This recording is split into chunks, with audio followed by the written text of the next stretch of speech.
지난주에 우리는 무의동교회 그 장로님께서 식사를 대접해 주셨어요. 그래서 그 식사를 아주 맛있게 먹었죠. 근데 저랑 이제 봉화인 성도님과 또 두 분의 장로님과 같은 테이블에 앉았거든요. 근데 거기에서 뭐 이런저런 얘기를 하다가 군대에서 새벽기도 했던 얘기가 나왔어요. 군대에서 축구한 얘기를 자매들이 굉장히 싫어한다고 하는데 우리는 새벽기도 했던 이야기를 했습니다. 사실 잊고 있다가 그 얘기를 해주셔서 정말 오랜만에 생각했거든요. 여러분, 군대에서 장병들이 새벽기도에 나와서 기도하는 것은 어렵습니다. 본인의 의지가 아니라 상부에서 명령이 떨어져야 갈 수 있거든요. 그래서 그때 군대에서 경험했던 은혜를 많이 들었고 저도 또 생각을 많이 했어요. 사실 이거 외에도 정말 많았었어요. 군대에서. 뭐 제가 몇 가지만 생각해 보니까 성무교회라고 하는 곳이거든요. 저희가 있었던 공군사관학교는 성무교회라는 곳입니다. 그곳에서 최초로 부활절 찬양 집회를 했는데 한 번도 없었던 거예요. 장교, 부사관, 군청년, 일반 병사 이렇게 연합해서 찬양 집회를 열었어요. 그래서 굉장히 성황리에 잘 마무리됐고 또 군인들이 가는 6.25 구국성회라는 게 있거든요. 수련회가 있습니다. 전 육해공 해병대 다 모여가지고 수련회를 하는데 성무교회는 한 번도 그걸 간 적이 없거든요. 근데 그걸 또 기도하고 또 해가지고 50년 사상 처음으로 그걸 따낸 거예요. 또 장병 홈커밍 데이를 만들었고 생각해보니 뭐 본당에 장병들이 예배실을 사용하는 것부터 해서 정말 많은 것들을 시도하고 만들었더라고요. 그래서 저 개인적으로도 군대에서 제가 찬양사역 컨티넨탈 싱어즈라는 것을 지원했는데 사실 그때 오디션 보는 기간이 군대에서 을지 포커스 렌즈라고 하는 그 훈련이라고 해서 그때는 아무도 휴가를 못 가거든요. 근데 저만 휴가를 간 거예요. 보내주셨죠. 합격을 했습니다. 그래서 사역이 1월 5일부터 한 달 동안 열려요. 10일 동안 합숙을 하거든요. 노래도 배워야 되고 코레오그래피라고 해서 이제 율동, 뭐 춤 비슷한 것도 같이 하거든요. 그러니까 뭐 하루 이틀은 몰라도 그 제 시간에 시작이 돼야 합격을 해도 참여할 수 있는 겁니다. 근데 제 군대가 군대 갔을 때 제 제대 날짜가 2월 5일이었어요. 합격해놓고 기다리고 있는데 그때 마침 노무현 대통령이 당선이 되셔서 공약 중에 군복무를 줄이는 공약이 있었습니다. 그래서 제가 한 달이 줄었어요. 적용이 돼가지고 1월 5일날 제대해서 참여할 수 있게 된 겁니다. 그러니까 저는 군대에서만 생각해도 지금 제가 어제 그저께 생각한 것만 해도 이 정도인데 훨씬 더 많았던 것 같아요. 개인적으로도 정말 많았죠. 뭐 군대에서도 사실 저희 친형과 같이 근무했거든요.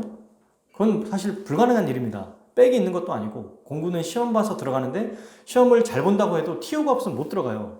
근데 같이 군복무를 해서 형은 병장일 때 제가 2병으로 들어가서 형이 1층 건물을 썼고 제가 2층 건물을 썼어요. 부서는 다르지만. 그래서 어머니 아버지께 갈 때 휴가를 같이 쓰고 뭐 형 만날 때 식당에서 끝나면 저기 PX에서 같이 아이스크림 먹고 정말 생각해보면 제가 간증이라고 할 것들이 진짜 많더라고요. 근데 여러분 이건 저만의 문제가 아니죠. 여러분들에게도 진짜 많은 일들이 있었을 거예요. 근데 저는 특히나 많은 것들을 경험했는데 그 이유가 뭔가 생각해 봤더니 더 모험심이 많았던 것 같습니다. 다른 사람들보다 더 뭔가 뭐 한번 저지르고 한번 해보고 안 되면 뭐 어쩔 수 없지만 한번 해보자 뭐 이런 것들을 했던 것 같아요.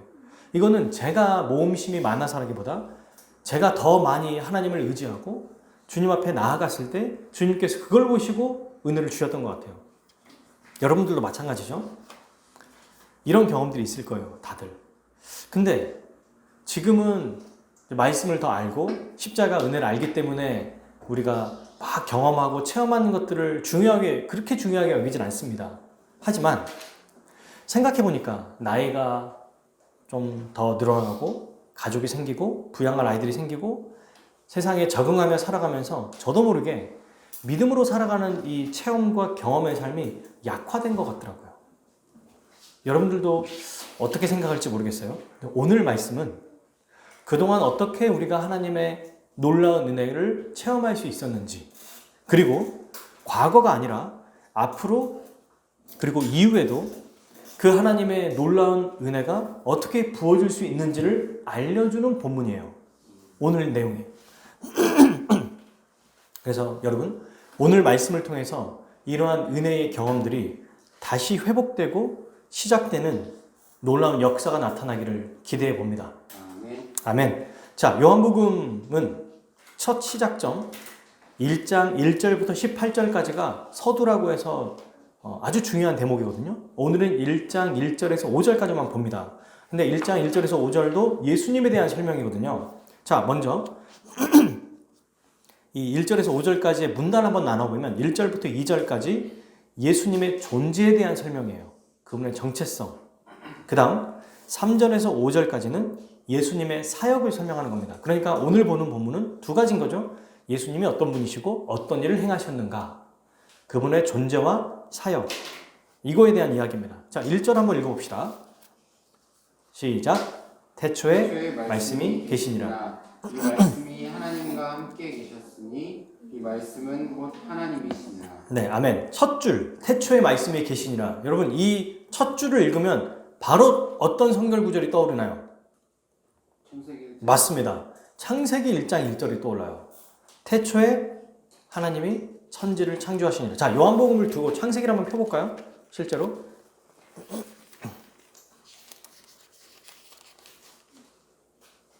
창세기 제일 앞이죠. 1장 1절. 읽어보겠습니다. 시작.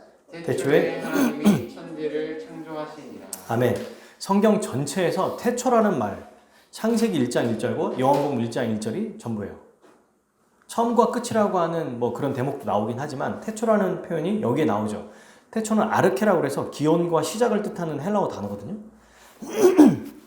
근데 굳이 요한은 창세기 기사가 1장 1절이 생각나도록 의도적으로 요한복음을 시작하고 있는 거예요. 왜 그랬을까? 지금 창세기 1장 1절과 밀접하게 뭔가 연결되고 있다는 것을 말해주고 싶은 거예요. 자, 창세기 1장 1장에서는 하나님이 어떤 분이신지 설명하죠. 그죠? 하나님은 어떤 분이다? 태초부터 계신 분이다. 다른 누군가에게 지음을 받았거나 누군가에게 창조되신 분이 아니라는 거예요. 우주 만물, 그러니까 시간과 물질이 생기기 전에 이미 영원전부터 존재하신 하나님이시다. 이걸 지금 이야기하고 있습니다. 그러니까 모든 것이 시작되기 전부터 이미 존재하신 분이세요. 이걸 하나님께서 출애굽기 3장 14절에서 이렇게 말씀하셨습니다. 하나님이 모세에게 이르시되 나는 스스로 있는 자이니라. 아멘. 당신이 누구십니까? 라고 할 때 나는 스스로 있는 자다. 이렇게 얘기하신 거예요. 우리는 이걸 보고 하나님을 어떤 분이라고 부르시냐면 영원하신 분, 전지전능하신 분이라고 부르고 있습니다. 여러분, 성경은 하나님이 어떤 분이시고 또 그러니까 어떤 분이신지 설명하지만 어떻게 이렇게 되셨고 어떻게 하나님이 하나님으로 되셨는지를 전혀 설명하지 않아요. 그냥 그분이 온 우주에서 가장 위대하시고 높으신 분이라고 선포할 뿐입니다. 이게 하나님께서 사람에게 보이신 자기를 계시하시는 모습이에요. 왜냐하면 여러분 예를 들어서 임금의 주인인 나라에서는 임금이 법을 선포할 때 백성들에게 하나하나 왜 이 법을 제정하는지 이 법이 어떤 것인지 막 설명하고 논리적으로 설득시킵니까? 안 해요. 그냥 선포하고 끝내는 거와 똑같아요. 창세기 1장 1절은 하나님이 누구신데요? 어떻게 생겼는데요? 이런 거 물어보지도 않고 이런 거 대답할 생각도 없어요. 그냥 하나님은 전능하신 분이다라는 걸 선언하는 거예요. 그리고 그의 백성들은 그런 하나님을 듣고 믿어라. 이렇게 얘기하는 거와 마찬가지입니다. 자, 이렇게 위대하고 전능하신 하나님을 요한복음 1장 1절에서 뭐와 연결하고 있습니까? 말씀과 연결하고 있어요. 그죠? 하나님과 전능하신 하나님, 스스로 계신 그분과 말씀과 지금 연결하고 있습니다. 이 말씀이라는 게 뭘까요? 말씀은 곧 말이라는 거는 우리 사람들이 어떤 생각을 전하거나 감정을 전달하는 음성 기호를 얘기해요. 말이라고 하는. 보이지 않지만 서로 의사소통하고 의견을 나누는 걸 말이라고 합니다. 근데 이렇게 서로 의사소통하는 이런 말이, 이런 음성기호가 여기서 말하는 말씀일까요? 아니에요. 왜냐하면 자, 다시 요한복음 1장 1절 한번 보세요. 태초에 말씀이 뭐했다? 계신이라고 지금 얘기하고 있어요. 음성 기호는 비인격체잖아요. 근데 지금 여기에 있는 말씀은 어떻게 설명하고 있어요? 인격을 가지고 계신 인격체로 설명하고 있습니다. 계시니라 라는 말씀을 통해서. 그리고 2절을 보세요. 이 말씀을 얘기하면서 그가 라고 나오죠. 영어에 he가 나와요. 분명하게. 헬라어에도 보면. 말씀을 그라고 표현하고 있습니다. 인격이라고 얘기하고 있어요. 근데 1장 1절을 계속 읽어보면 말씀이 인격체신데 이분이 어떤 분이시냐? 아까 말했던 창세기에 나와 있는 성부 하나님과 연결된다고 그랬잖아요. 자, 이 말씀이 창세기 1장 1절에 있었던 그 하나님과 함께 계셨으니 라고 나와 있어요. 그러니까 인격을 가지시고 영원하고 전능하신 하나님과 함께 있었다는 겁니다. 자, 이 말은 뭐예요? 말씀도 이 세상에 존재하기 전 태초에 하나님과 같이 함께 존재하셨다는 겁니다. 창조됐거나 만들어지신 분이 아니에요. 태초에 말씀이 계셨다는 것은 태초에 천지를 창조하셨던 하나님과 동일하게 그분도 처음부터 존재하신 분이고 처음부터 하나님과 함께 계신 분이다. 이렇게 알 수 있습니다. 여러분, 여기서 하나님과 함께 계셨다고 하는 것은 그냥 같이 있었다는 정도가 아니라 가장 친밀한 관계를 설명하는 거거든요. 가장 하나님과 친밀한 관계를 갖고 계신 그분이 처음부터 존재하셨고 처음부터 하나님과 함께 하셨다라는 얘기입니다. 자, 그러면 이렇게 영원전부터 계시고 하나님과 가장 친밀한 관계를 갖고 계신 이분이 누굴까요? 자, 뒤에 보면 나오죠? 1절 후반절. 이 말씀은 뭐다? 곧 하나님이시니라. 곧 하나님이시라는 거예요. 와, 여러분, 이 말씀이 앞에 우리 창세기에서 봤던 그 하나님과 구별되지만 동등한 하나님이라고 얘기하죠. 그러니까 또 다른 인격을 가진 인격체이신 거예요. 이 하나님이. 우리는 이것을 보고 하나님이 그냥 한 분만 계신 게 아니라 뭐 이렇게 표현하면 좀 그렇지만 하나님과 또 다른 인격을 가지고 계신 하나님이 또 있구나. 이걸 삼위일체라고 합니다. 그러니까 삼위일체는 우리가 만들어낸 게 아니에요. 성경에서 설명하고 있는 것을 우리가 그대로 받아들이는 겁니다. 우리는 창세기 1장 1절에 나와 있는 하나님을 성부 하나님이라고 얘기해요. 성부 하나님과 말씀이 처음부터 계셨고 처음부터 존재하셨고 함께 하셨는데 이 말씀도 하나님이래요. 지금 요한은 이 얘기를 하고 있는 겁니다. 왜 그러면 우리가 성부 하나님이라고 부르느냐면 예수님이 하나님을 아버지라고 부르셨고 또 우리에게 아버지라고 부르라고 말씀하셨기 때문이거든요. 자, 요한복음 1장 2절에 그가 태초에 하나님과 함께 계셨고 하면서 쭉 설명하는데 자, 이 설명의 마지막에 결국 이분이 누군지를 17절과 29절에서 이야기하고 있습니다. 같이 우리 17절과 29절 요한복음 1장 17절 그리고 29절 한번 읽어보겠습니다. 읽을게요.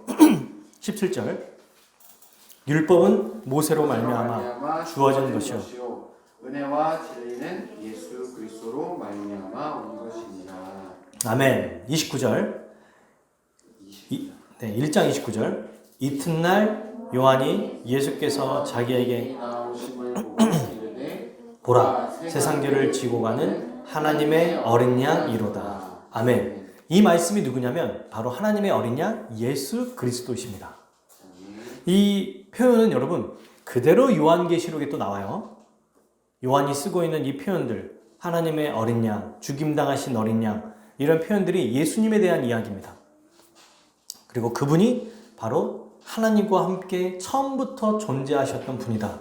정말 엄청난 이야기예요, 이건 여러분. 말씀이 누구다? 곧 우리 주 예수 그리스도시다. 근데 그분은 하나님과 성부 하나님과 동일하게 동등하다는 걸 기억해야 돼요. 창세전부터 영원히 하고 전능하신 분입니다. 여러분, 오늘날 교회 다니는 사람들은 예수님을 어떻게 생각하고 있는지 제가 몇 가지를 좀 기억을 떠올려 봤어요. 예수님을 하나님의 아들로는 인정해요. 그래서 우리의 구원자고 또 우리의 메시아하고 우리를 이끌어 주신 분이라고 인정을 하는데 성부 하나님보다는 아래라고 생각하는 경향이 있더라고요. 예수님은 성령으로 잉태되셨기 때문에 원죄를 가진 우리 사람보다 훨씬 더 뛰어난 분, 중보자는 맞아요. 인정해요, 여기까지. 그런데 성부 하나님보다는 그래도 뭔가 조금 더 낮은 존재라고 생각하는 이 생각들이 많이 사람들에게 자리 잡고 있더라고요. 예수님을 하나님의 아들이라고 말하는 건 굉장히 이렇게 쉽게 얘기해요. 그래서 하나님의 아들 구원자 메시아입니다. 근데 그분이 하나님이십니다. 이렇게 선언하는 것은 약간 꺼리는 거예요. 뭔가 모르게. 근데 여러분, 이러한 생각들이 기독교 2000년 동안 예수님의 신성을 부인하는 이단들이 주장한 내용입니다. 놀랍죠? 이런 사상이 발전돼서 예수님을 사람보다는 가장 뛰어나고 하나님보다는 낮은 분, 그래서 중보자 정도로만 생각하고 그분을 통해서 하나님께 나아간다고 하는 이 정도로만 생각하는 거예요. 이게 2000년 역사 동안 예수님을 부인하는 수많은 이단들이 주장했던 내용들입니다. 근데 요한은 이런 이단 사상들이 나오기 전부터 쓰여진 책이거든요. 처음부터 아예 이런 생각들을 차단시켜버려요. 어떻게? 태초부터 계셨고 하나님과 함께 계셨고 곧 하나님이시다. 창세기 1장에 나와 있던 그 하나님과 동등한 하나님이시다. 동일한 분이다. 이야기하고 있습니다.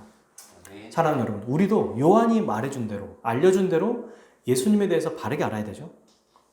어쩌면 예수님을 막 의지하면서도 하나님을 더 나도 모르게 더 높은 분이라고 생각하고 예수님께 기도하는 경향이 있다면 이런 생각을 바꿔야 돼요. 동등한 하나님이시다. 이걸 기억해야겠습니다. 여러분, 제가 지난주에도 잠깐 얘기했지만 수요일날 넷플릭스에서 나는 신이다 라고 하는 이 다큐멘터리를 제가 얘기한 적 있죠. 지금 보니까 뉴스에 굉장히 많이 나옵니다. 그죠? 여기 보니까 JMS, 만민중앙교회, 오대양에 있는 통일교, 아가동산, 그리고 아직 안 나오지만 이 PD가 시즌2를 만들 수도 있다고 해요. 거기에 신천지도 나올 거고 여러 가지 이단들이 나올 거라고 생각해요. 제가 이거를 쭉 한번 봤어요. 어떤지. 공통적으로 이 이단에 빠진 사람들, 그리고 이 사이비 교주들이 했던 이야기가 있습니다. 바로 뭐냐면 자기들이 예수 그리스도의 신성을 입고 온 혹은 그 영적인 되물림 받은 자다라고 주장하더라고요. 자기들이 신이라고 성령이라고 말하든지 혹은 예수 그리스도라고도 하든지 둘 중에 하나더라고요. 새로운 인물을 말하진 않아요. 왜? 성경에는 없으니까. 그러니까 예수 그리스도의 그 영을 자기가 받았다든지 성령을 받아서 이제는 자기가 하나님이라고 말하는. 여러분, 요한복음에 말하는 이 요한복음 1장 1절만 잘 알아도 우리는 이게 얼마나 잘못된 것인지 알 수 있겠죠. 요한복음만 우리가 알아도 분명히 알 수 있습니다. 왜냐하면 성경에는 예수 그리스도 외에는 다른 길을 주신 적이 없다고 얘기해요. 예수님만이 나는 길이요 진리요 생명이요. 그리스도 외에는 다른 이름을 주신 적이 없다고 성경은 누누이 이야기합니다. 그리고 그분이 부활하셨고요. 부활하신 그분이 내려오시는 거예요. 다른 사람에게 영으로 임한다든지 무슨 기름을 부은다든지 다 새빨간 거짓말입니다. 다 가짜예요. 그거. 그러므로 여러분, 오늘 우리가 이렇게 배우는 것들, 이 말씀을 배우는 게 우리 일상의 삶에서 얼마나 중요한 신앙을 잘 토대를 세워나가는지를 우리는 기억했으면 좋겠어요. 나는 신이라고 하는 이 다큐멘터리가 지금 일어나는 일이 아니에요. 이미 몇십 년 전부터 일어났던 일입니다. 그거를 지금 다큐멘터리로 찍어서 이슈화된 거고, 우리가 숨쉬고 있는 이 시대 속에 너무나 많은 사람들이 여기에 빠져 있잖아요. 그러니 하나님의 말씀을 바르게 배우는 것은 지금도 유효하다. 반드시 잊지 않고 기억했으면 좋겠습니다. 자, 그래서 우리는 예수님의 존재에 대해서 알아봤어요. 예수님이 어떤 분이냐면 영원전부터 계신 하나님과 동등한 분이나 그분과는 또 다른 인격을 가지신 전능하신 하나님이시다. 이걸 기억해야 됩니다. 자, 이제 그러면 이 전능하신 하나님이신 예수님이 어떤 일을 행하셨는지 요한은 그 다음 3절부터 5절까지 설명합니다. 3절부터 5절까지 예수님의 사역을 두 가지로 설명하고 있거든요. 근데 이 두 가지 사역은 서로 연결돼 있어요. 그리고 이 두 가지 사역을 한마디로 또 표현할 수 있습니다. 자, 이것들을 한번 차근차근 살펴보겠습니다. 먼저 두 가지 사역이 무엇인가, 그리고 이 두 가지가 어떻게 연결되는가, 이 두 가지를 한마디로 어떻게 정의할 수 있는가, 이렇게 좀 세 가지로 살펴보겠습니다. 첫 번째, 예수님의 사역은 창조 사역입니다. 자, 3절 읽어보겠습니다. 요한복음 1장 3절 읽겠습니다. 만물이 그로 말미암아 지은 바 되었으니 지은 것이 하나도 그가 없이는 된 것이 없느니라. 아멘. 뭐라고 이해하고 있어요? 모든 만물이 예수님을 통해 지음 받았대요. 근데 어떻게 멋지게 표현하냐면 창조된 것 중에, 지음 받은 것 중에 단 하나도 빠짐없이 예수님 없이 창조된 게 없다고 얘기합니다. 이게 멋있죠. 다 예수님이 창조했습니다 정도가 아니라 창조된 것들 중에 어느 것 하나도 예수님 없이 창조된 것은 없었다라고 얘기하고 있어요. 그러니까 정말 예수님이 우주 만물, 지구, 우리도 예수님의 손길이 다 담겨 있는 겁니다. 엄청난 고백이죠. 이게 창세기 1장 1절 이후를 보면은 하나님이 천지를 창조하셨다고 그랬잖아요. 근데 하나님이 우주 만물을 어떻게 창조하셨죠? 맞습니다. 말씀으로 창조하셨어요. 요한복음 1장 1절은 뭐라고 말합니까? 말씀이 계셨다고 얘기해요. 어떻게 연결하고 있어요? 하나님은 말씀이신 곧 예수 그리스도를 통해서 우주 만물을 창조하셨다는 얘기예요. 그래서 말씀이라고 이야기하고 있는 겁니다. 그러니까 예수님이 그 말씀의 역할을 하셨다는 거예요. 언제? 태초 전에 계획하셔서 하나님의 천지를 창조하실 때 그 일을 하나님과 함께 행하셨다는 거예요. 누가요? 예수님이. 하나님의 독단적인 사역이 아니라 삼위일체 하나님께서 그 일을 행하셨는데 하나님의 예수 그리스도를 통해서, 말씀을 통해서, 그분을 통해서 천지 만물을 창조하셨습니다. 그러니까 예수님이 창조하는데 기여하셨는데 예수님도 하나도 예수님 없이 창조되지 않은 것이 없다는 거죠. 바울도 이렇게 이야기해요. 자, 이제 우리 성경, 우리 요한복음을 그대로 두고 두 개를 좀 더 찾아볼 건데요. 골로새서 한번 찾아봅시다. 골로새서 1장 16절에서 17절까지의 말씀이에요. 신약 성경 뒤쪽에 있죠. 골이라고 써져 있는 곳. 골로새서 1장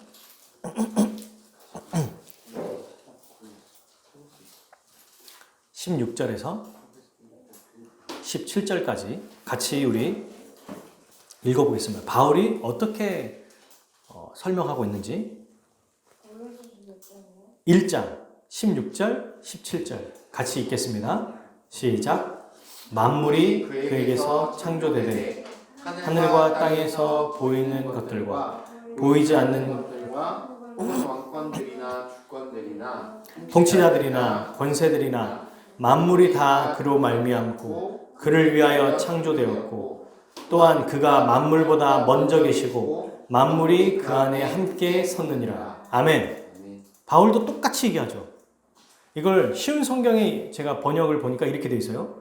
그의 능력으로 하늘과 땅에 있는 모든 것과 눈에 보이는 것과 보이지 않는 것과, 여러분, 보이는 것과 보이지 않는 것, 모든 권세와 지위와 주권과 능력이 생겨났대요.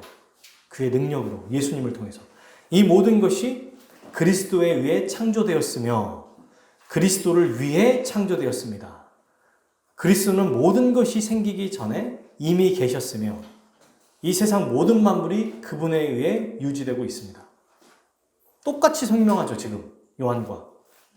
근데 바울은 골로새서에서 더 확실하게, 더 구체적으로 얘기하는데 뭐냐면 눈에 안 보이는 것까지 모든 지위, 주권, 능력 전부 다 그리스도가 창조하셨대요, 예수님이.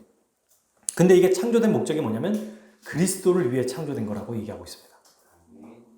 자, 그리고 우리가 지난번에 살펴봤던 히브리서도 한번 찾아볼까요?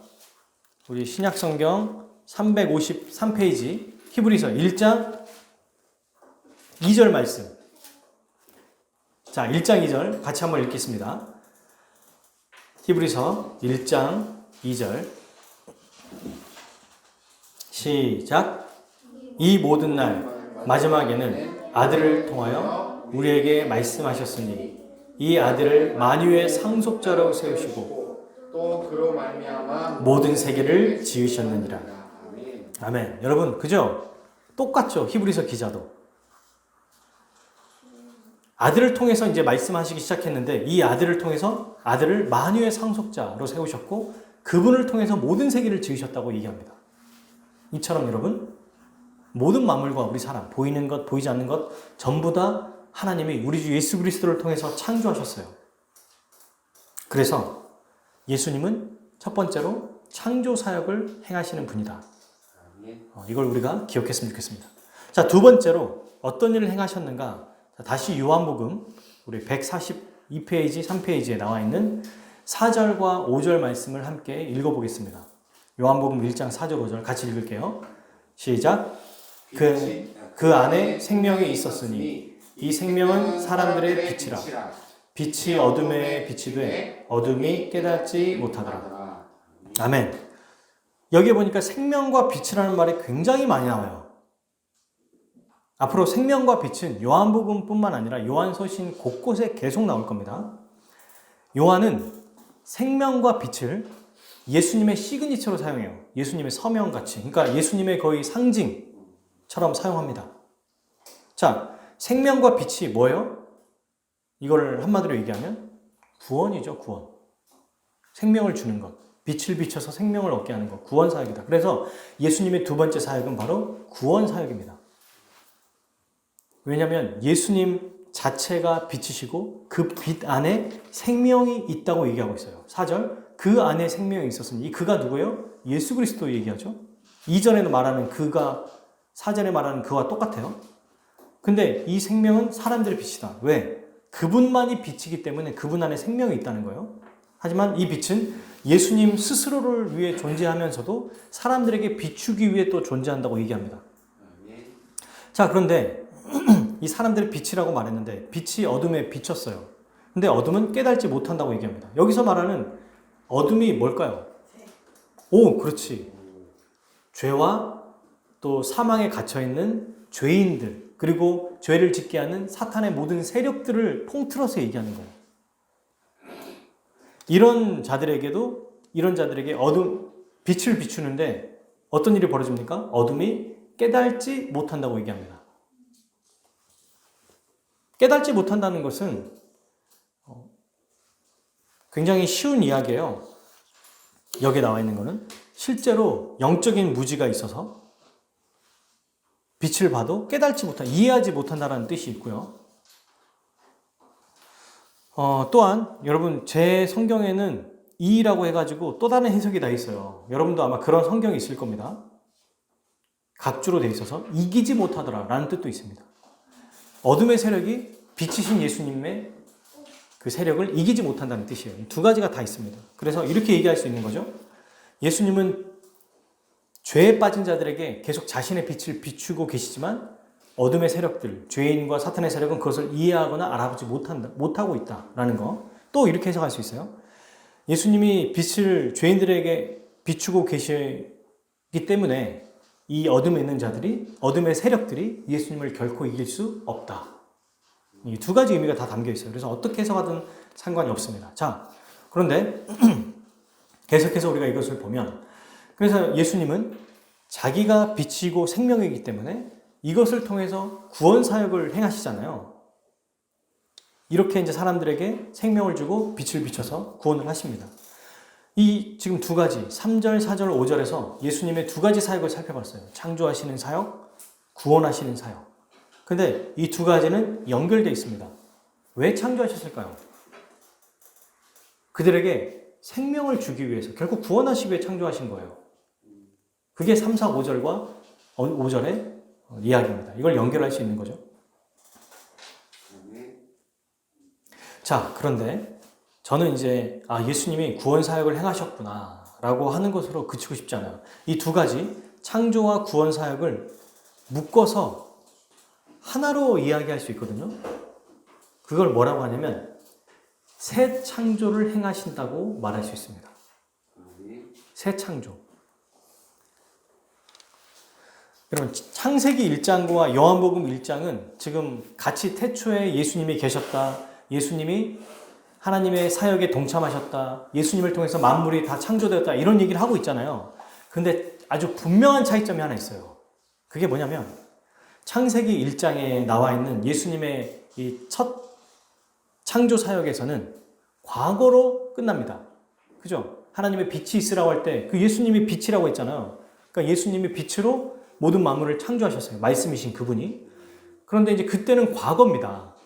근데 요한복음에 나와 있는 이 1장 1절부터 5절까지에서 말씀은 과거가 아니라 현재와 미래가 담겨 있는 표현이에요.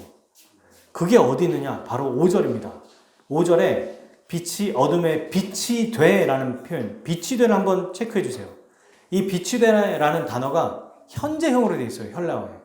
무슨 말이냐? 지금도 계속되고 있다는 뜻입니다. 여러분.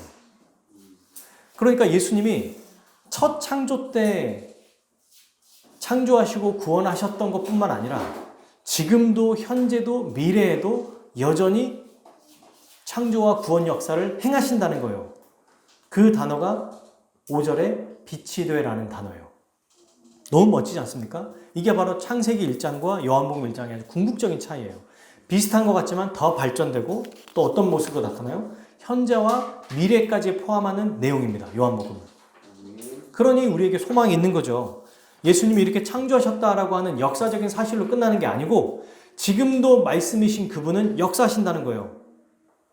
지금도 계속해서 창조하시고 구원 사역을 행하신다는 거예요. 왜 이걸 새 창조라고 부르냐면 이미 창조된 생명에게 새 생명을 줘서 다시 회복하고 다시 그를 새로운 존재로 만들기 때문에 새 창조라고 말하는 겁니다. 이걸 재창조라고도 해요. 똑같은 얘기입니다. 어떻게 불러도 상관없어요. 중요한 것은 이 예수님, 어떤 분이죠? 이분이 영원전부터 계신 하나님과 함께 계셨고 하나님과 동등한 그리고 우주 만물을 창조하시고 구원하시는 그분이 지금도 역사하고 계신다는 거예요. 이게 요한복음 1장 1절에서 5절까지 해서 우리에게 말하는 요한복음 내용의 핵심입니다.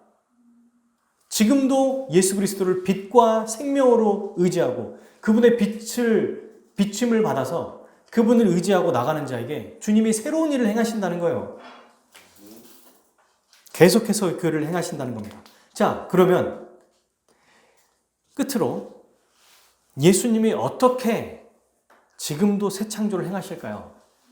어떤 방식으로 구원하시고 창조하시고 새로운 일을 행하실까요? 제가 주보에 보면 이렇게 써놨죠? 주보에 우리 제목을 보면 한번 읽어볼까요? 주보의 제목을.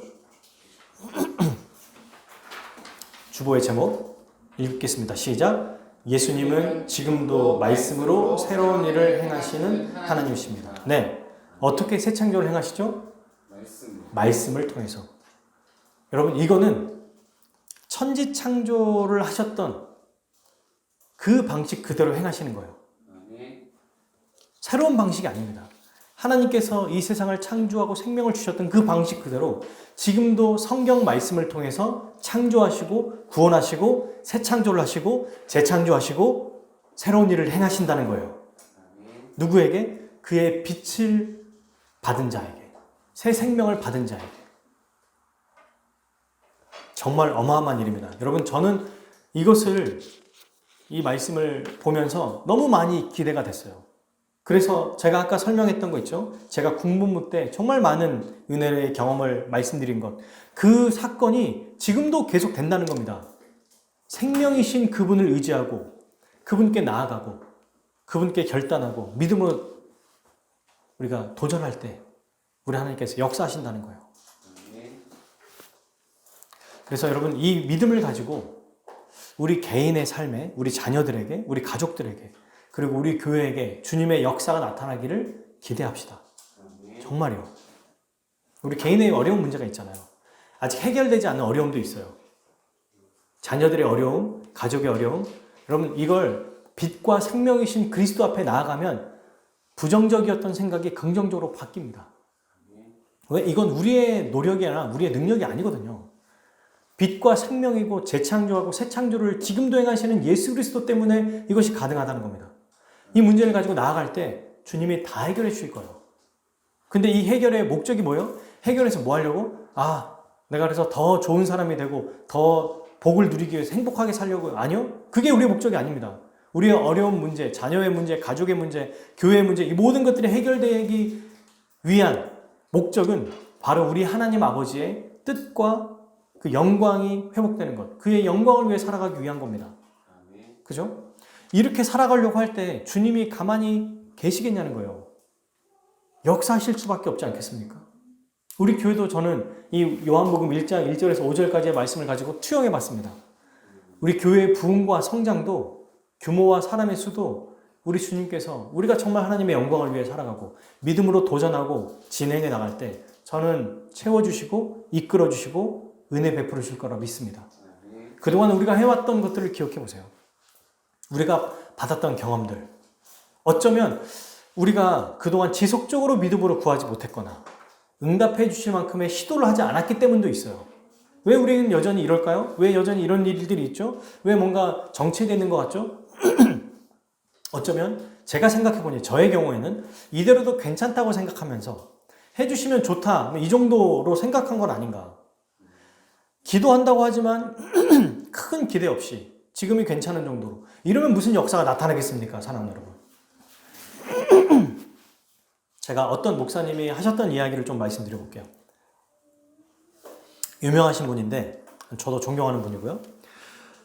하나님의 역사를 굉장히 많이 체험한 분이에요. 이분은 지금 현재 우리 한국교회의 대표적인 목사님 한 분이고 한국교회를 이끌어 가신 분인데, 이제 성도들이 목사님에게 이렇게 질문을 했어요. 많은 사람들이 이렇게 질문한답니다. 목사님, 저는 제 인생에서 왜 목사님처럼 이렇게 하나님의 놀라운 역사와 체험이 많이 없을까요? 왜 목사님은 그렇게 많은 정말 신비하고 정말 놀라운 하나님의 역사를 경험하셨습니까? 목사님 믿음이 정말 대단하십니다. 목사님은 훌륭하십니다. 이렇게 말했더니 이분이 이렇게 얘기했대요. 아니, 하나님의 능력을 정말 믿느냐? 진짜 뛰어본 적이 있느냐? 뛰어들어 본 적이 있느냐? 하나님이 역사할 만큼의 그 일들을 해본 적이 있냐? 라고 말하더라고요. 주를 위해 말하자면 거룩한 일을 위해 저지르거나 감당하지 못할 그 시도를 해봤냐는 거예요. 이분이 한 얘기가 그겁니다. 제가 그 얘기를 듣고 곰곰이 생각해 보니까 실제로 많은 역사를 이뤄냈던 분들은 하나같이 다 도전하고 믿음으로 일을 저질렀던 사람들이더라고요. 그런데 우리는 주님이 역사할 만큼의 일을 벌이지 않으니까 역사를 말하자면 건덕지가 없는 거예요. 주님이 그냥 정말 그 안에서 잔잔히 그 정도로 살아가기 때문에 주님이 뭔가 더 멋진 모습, 멋진 주님의 역사 체험을 우리에게 주고 싶어도 없는 겁니다. 도전하는 게 없으니까. 이런 생각이 들더라고요, 제가.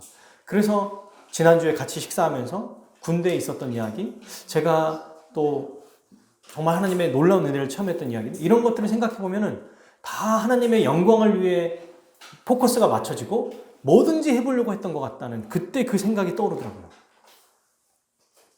여러분, 한 번 해서 많은 거 말고 지속적으로 계속 한다면 우리의 그 열심도 주님이 주시거든요. 이 말씀을 통해 저는 다시 시작될 거라고 생각합니다. 정말 우리 개인과 우리 교회에게. 물론 우리는 하나님의 가장 놀라운 은혜의 역사를 이미 체험한 자들이에요. 예수 그리스도의 십자가 죽음과 부활. 이보다 더 큰 그리스도를 믿음으로 죄사함과 의롭다함을 얻은 것보다 더 큰 것이 없어요. 예수님처럼 부활하게 될 것을 믿는 이 믿음을 갖게 된 게 우리 인류 역사상 가장 놀라운 체험입니다. 그럼에도 불구하고 우리가 일상의 삶에서도 승리하고 더 하나님과 동행하며 하나님의 능력을 체험하는 그런 생생한 믿음의 삶도 우리에게 같이 있어야 해요. 왜 그럴까요? 수많은 우리 믿음의 사람들이 다 이렇게 살았습니다.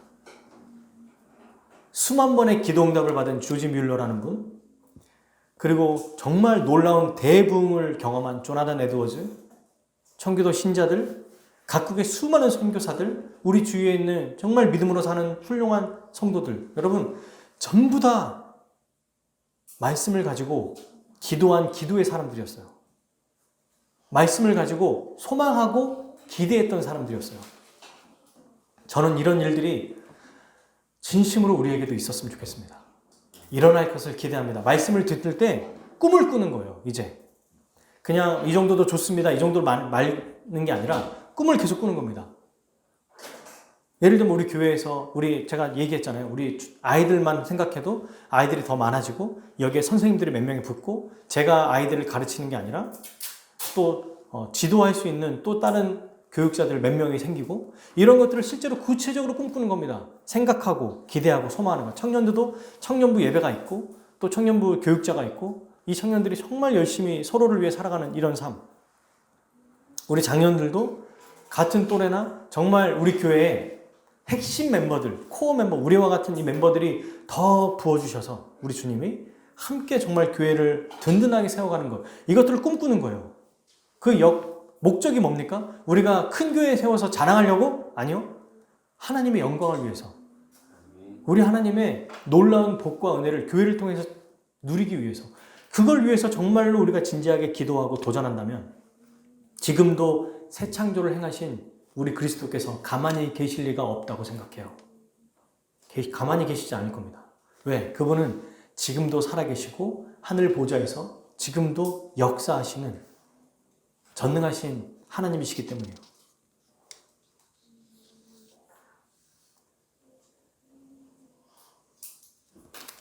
이 말씀을 준비하면서 정말 다시 한번 새롭게 해보고 싶다 이런 생각이 좀 들었어요.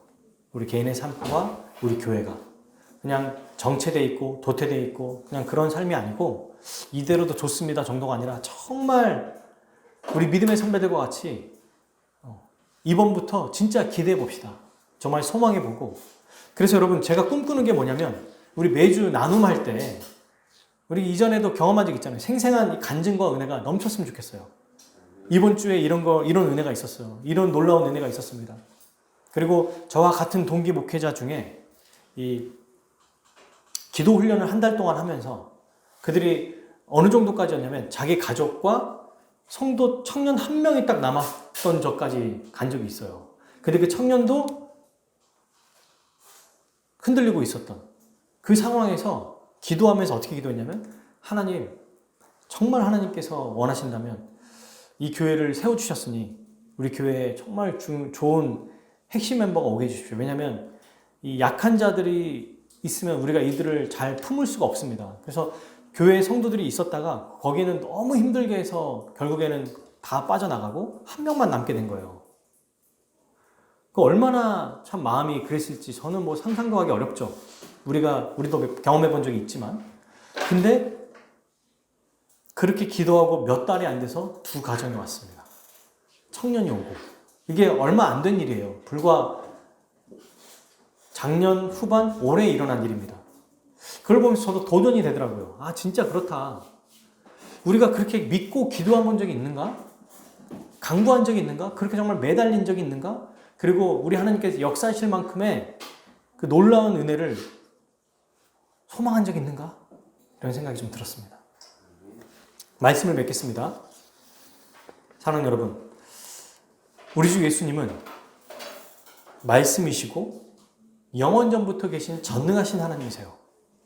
그리고 이분은 창세기 1장에서 첫 창조 때도 역사하셨고 지금도 역사하시는 분이십니다. 창조하시고 구원하세요. 어떤 자에게?